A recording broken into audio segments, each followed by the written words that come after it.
මෙහෙම වෙන්න ගියොත් එහෙම අන්තිමට වෙන්නේ අපිට පොලිසිය මන්දලක් බවට පත් කරන්න වෙනවා. ඔක්කොම බුදු පිළිම ගිහිල්ලා ආරක්ෂා දෙන පන්සලේදී යන්න සිද්ධ වෙනවා. මේ 16 වෙනිදා අවාසනාවන්ත සිදුවීමක් තිරිකුණාමලයේ සිද්ධ වෙන්නේ.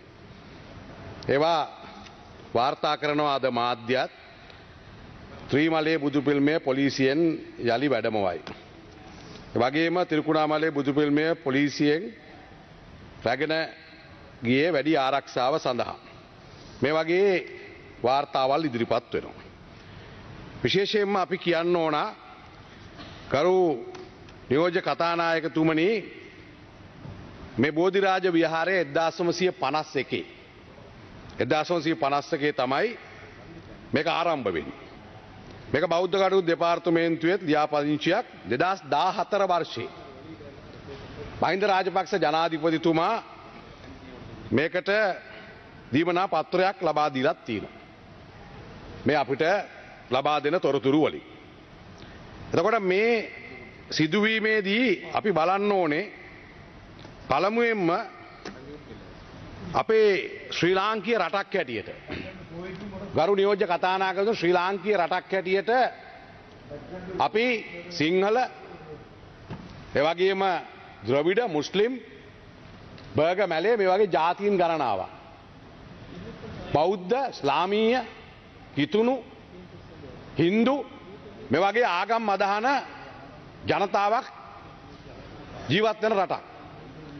අපි හැම කෙනෙක්ගේම ඒ ජාතියේ වගකීම ජාතියේ අනන්‍යතාවය ඒ ආගමේ ආරක්ෂාව Tamanට ආගම ඇදහිීමේ අයිතිය ගැන රජයක් වග කියන්න ඕන. ඒක බොහොම පැහැදිලිව තියෙන දෙයක්. අපි හැම ආගමකට ගරු කරනවා. මම සිංහල බෞද්ධ. හැම ආගමකටම ගරු කරනවා හැම ජාතියකටම ගරු කරනවා. හැබැයි මේක සිංහල බෞද්ධ රටක්. මම බොහොම විවෘතව කියන්නේ. මේක සිංහල බෞද්ධ රටක්. අනිත් ජාතීන් වලටවත් ආගම් වලටත් වෛර කිරීමක් නෙවෙයි. හැබැයි අපිට අපි එනකොට අපි උපදිනකොට අපි අරගෙන ආවේ මේ අත්